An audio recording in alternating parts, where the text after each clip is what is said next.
12 मई को बुद्ध जयंती के दिन राजूला तालुका के बड़ौदा स्थित बौद्ध मठ में समुदाय में दो समूहों के बीच विवाद छिड़ गया और मामला चरम पर पहुंच गया।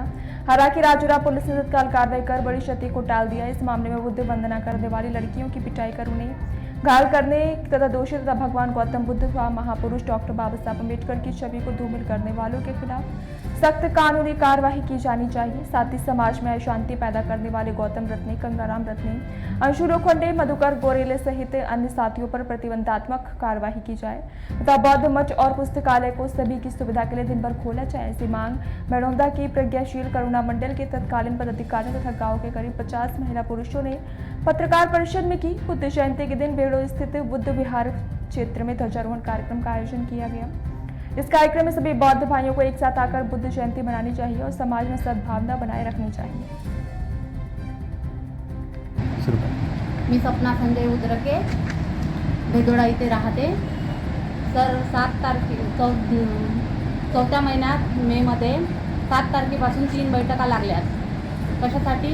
तर 14 एप्रिलच्या जयंतीनिमित्त। या 3 मीटिंगामध्ये एकही मीटिंग यशस्वी न होऊ देता तिन्ही मीटिंगामधून ते लोक अर्ध्यातून उठून जातात आणि या लँग्वेजमध्ये बोलतात की हा एक प्रकारचा अड्डा आहे, इथे आम्ही परत कधीही येणार नाही, अशी प्रत्येक 3दा ही त्यांची भाषा होती।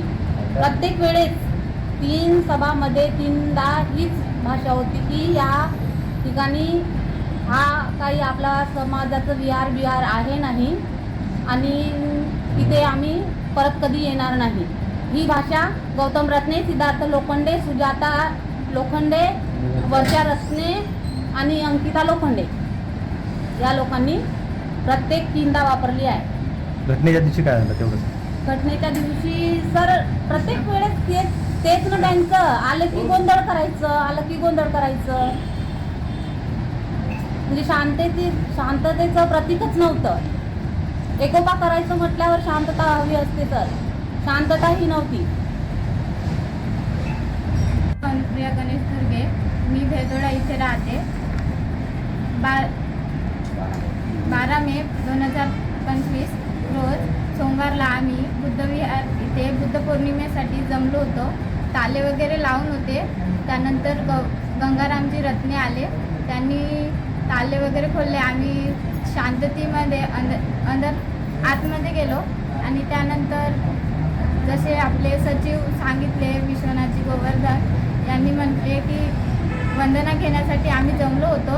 त्यानंतर मी माईक पकडून होती, मधुकरजी गोरुले आले ना, म्हणाले की तू वंदना घेणारी होतेस कोण, असं म्हणाले ना। माझ्यावर आक्रमण केले, केस पकडून मला खाली पाडले।